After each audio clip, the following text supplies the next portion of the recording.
Hello, welcome to another edition of the Pace Report. I'm Brian Pace reporting from the Jazz Standard here in New York City.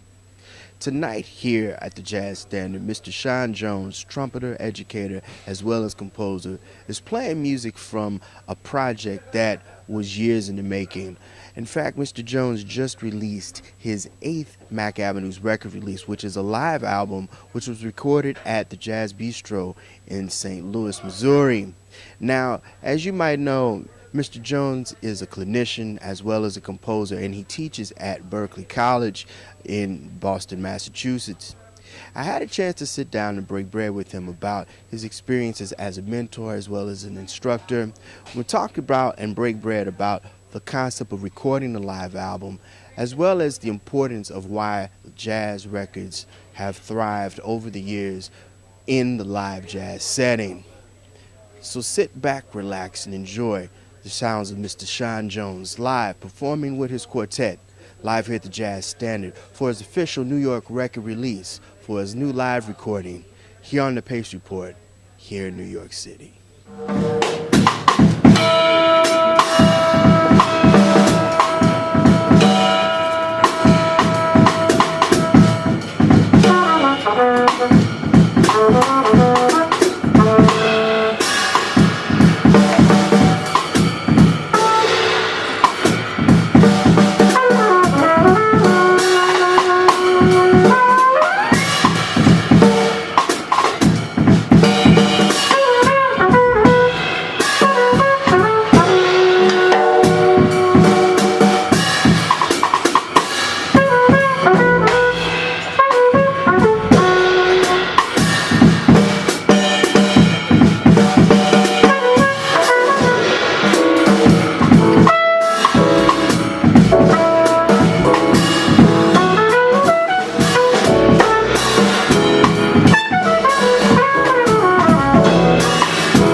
Happy belated birthday, brother. We are Geminis. We're sitting here at the Jazz Standard. Yes. And, you know, I told you years ago we needed a live album from you, and I'm glad that Mack Avenue really stepped up and put this out. Now, here's a caveat. Mm-hmm. When I think of great trumpet live records, there are 3 records I automatically just name. Okay. It's Live at the Plug Nickel, Miles Davis. Live at the Lighthouse, Lee Morgan. Dig it, yeah, that's one of my favorites. That's one, yeah. And the Cookers record. Oh, dig it, yeah. Yes, and now we got your record now. And I think the pantheon of how jazz is captured, this record really puts you in that stratosphere, because this is a period of time where you are at a point with your group and it sounds awesome. Yeah, well, we've had the great fortune of being together, man, for, what is it, 12 or 13 years now. And there are certain things that you can't develop unless you stick with people that long. And you can feel that on the record, the push and the pull, the give and the take. And we really capture that really well because we've been together for so long, man. I mean, and doing it at the Bistro, it's like it was basically a no-brainer for me. We've played there several times live, and the energy of the room is always amazing, man. It's always right on point. People come to be a part of it. So it's really not a quartet or a quintet. It's like a sextet or quintet or a sextet, man, when you listen to it, because the audience is also part of the band at that point, man. And we're just excited, man. And we're looking forward to the next several years, man. So I appreciate that. Yeah. You know, as we sit here, you know, and we go back a long time here on the Pace Yeah, we Report. do. You know, I have to ask you, because tonight you really did acknowledge the band. I mean, Orrin and Obed and Brother Curtis, you know, they have done things in their solo right, and they've backed a lot of other people. What has made this group and this unit so tight? Again, it's just sticking together, man. And I think it's one of my responsibilities as leader is to make sure that we stick together. I mean, I've made a lot of sacrifices, man. There's times where I would pay them before I pay myself. Actually, I always pay them before I pay myself. And I make sure that I don't just meet them on the bandstand, man. This isn't a gig for us. This is a family scene. You know what I mean? We've been living together, man, traveling together. We fought together, cried together, man. Folks have passed, been born. We've been through divorces together, marriages, all kind of stuff. Children being born, man. And I mean, when you live life like that with somebody, it can't help but to come out on stage. You know what I mean? Like, this is human. This is what it's about for us. And that's really, truly what we captured, man, on that recording. What you hear and what people that haven't heard it yet, what they hear is just years of being together, man. And that's captured in this raw sense on this record. You know, I have to go back to how records and jazz has been captured. We do live, you know, festivals, and there are live jazz recordings. And I think of guys like Cannonball Adderley and Miles Davis, and even you, and even other luminaries like Herbie Hancock, who've had these bands, and they've recorded different types of songs, and it seems like the chemistry was great with this group too. And a lot of the songs that you have recorded and that's captured on this record really is a myriad of how these songs have grown over the years. Yeah, that's true. You know, one of the things we found in recent years is that the less we write, the more we can explore. You know, I mean, we've truly evolved as a band over time, man, and we've come full circle in a lot of respects. The first record that we did together as a band, this particular collective, is a record called Roots. And we were, you know, I was writing spacier music and things that really allowed us to kind of feel each other out. And so you can hear that on the record. But the next record and the record after that became more intense, more complex, more composition, more guest artists, things like that. But it wasn't necessarily paralleling what happened on the road, you know. Just like Miles in the 60s. If you listen to Miles's recordings, man, in the 60s, like after ESP, you don't hear that live on the live stuff. They're playing like their classics, and you know, and they really stretch. I mean, you could hear the synergy of the band on the studio recordings, but live is really where it's captured. So we had to make a conscious decision to decide to capture the live essence of what we do, the push and pull, and actively also decide to write less notes, you know. So you'll hear less of a compositional structure and more of a group synergy with this band, because we're improvising as a group unit and not just as a soloist in front of a trio.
have to go into some very important personal things that have happened in your life the last time. Okay. The last time we broke bread, you were just about to start your teaching at Berklee. That's right. And you just got married, and I have to ask you now, as an instructor at Berklee, what is it now that is the most important part of the teaching, handing it down to the next generation? It's really just sharing. It's an apprenticeship situation for me. So I actually now take less students on so that I can give them one-on-one time, not just in the studio, but outside, man. They can call me, we rap, we hang out, we break bread together, and I make sure that I stay in touch with them after they graduate. So it's not just a class for me, I hang out with them in jam sessions. I listen to what their stories are, what's going on in their personal life. So it's become that for me. And I ultimately believe that that's what Dizzy Gillespie did for Miles. And that's what Roy Eldridge did for Dizzy. And that's what Pops did for the, so many cats. I mean, the list goes on and on. Blakey's band, cats became family. And there was a sharing situation going on. And what I'm trying to do is bring that into higher academic institutions. So it's exciting for me, man. And that's what I've been trying to do here on the Pace Report, build community. People from all over the world can understand what musicians like yourself are doing and how to hand it down. Because one of the things that I think what you're doing in teaching, and everybody on that band stage tonight is a clinician in some kind of way, is the handing down of the tradition and the rituals of this music and the history. Sure. And that's so important and crucial, man. They really go hand in hand. I don't know too many jazz musicians that aren't teachers. Whether it be in high schools, middle schools, collegiate settings, or just clinics, or just sharing information with younger cats. It's just a natural part of what the music is, man. There is a mentorship situation that's always going to be there. And that's why the music is going to be carried forward. And it's going to evolve, obviously, and there's going to be different people's takes and spins on it. But because that mentorship is there, you're going to have a new wave of young musicians every couple years, man, that are coming up doing their thing.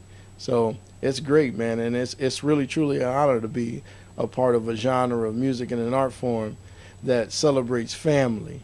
This is family, man.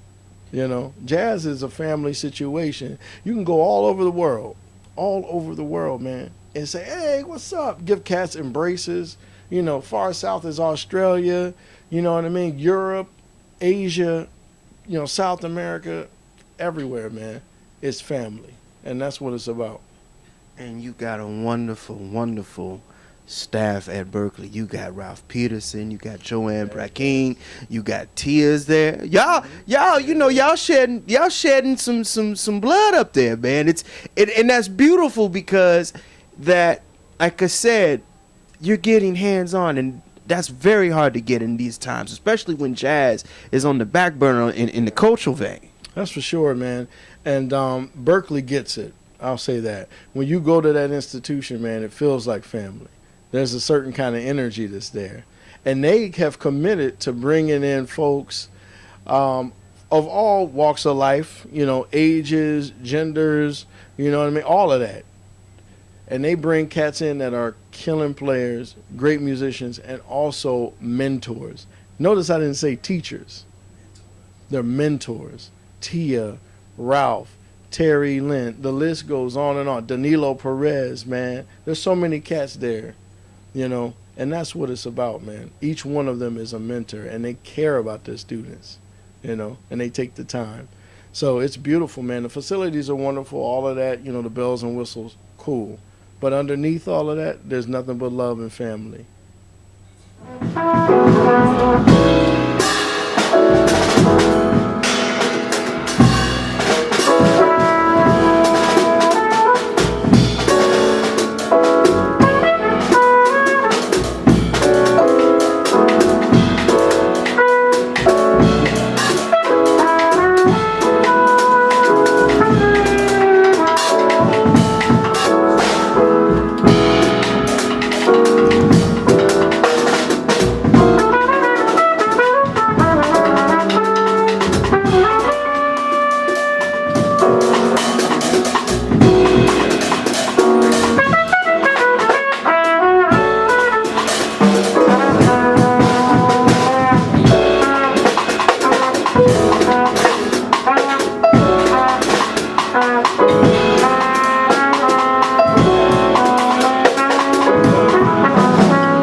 paying respects to the masters and the elders that set the way for you to play trumpet, I think it's very, very important for me to ask you this.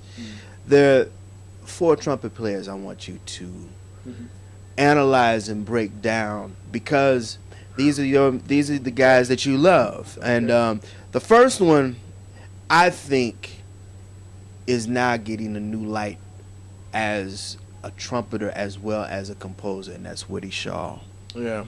Well, Woody is one of those kind of unsung heroes, man. Jazz musicians know who he is, but the greater population, they don't really recognize who he is, because there are so many other people that sort of, grew to prominence around that time, Winton being one of them. But Woody Shaw, man, Woody Shaw was uncompromisingly moving into the future. And he also decided to swing at a time when cats were getting away from it, like the 70s, man. And jazz, it not just evolves, man, and it goes forward, and it goes in different, with different grooves and different ways of writing and different bands and all of that. But there also is a tradition that's there. And Woody decided that he was going to stay in that tradition, still swing, still celebrate improvisation, still celebrate that group chemistry and all of that. And that's a huge influence on me. And that's what he did with Dexter, and all the way up and through the end of his life, man. He was about swinging, and that's what he did.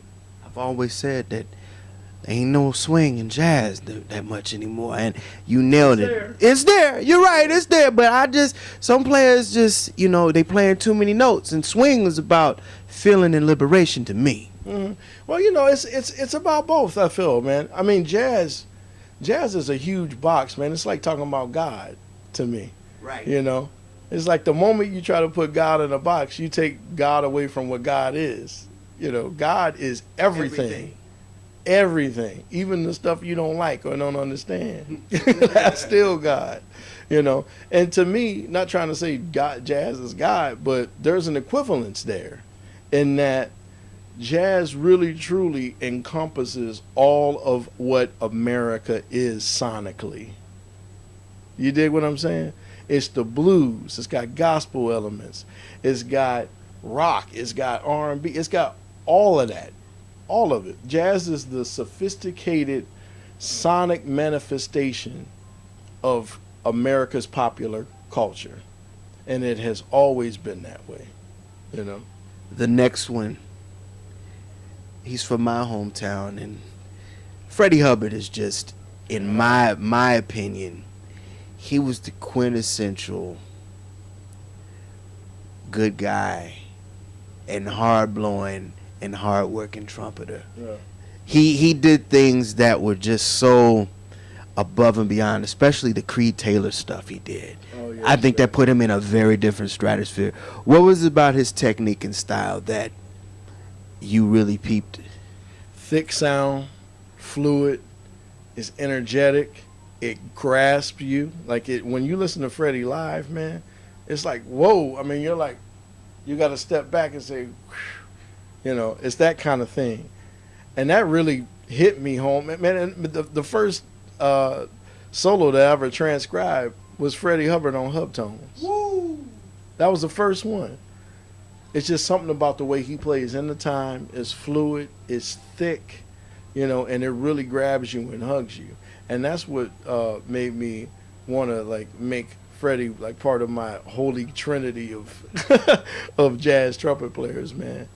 That's what I think about Freddie, man. Just that kind of masculine, that kind of machismo in the playing. And I like that, man. I try to add that in there.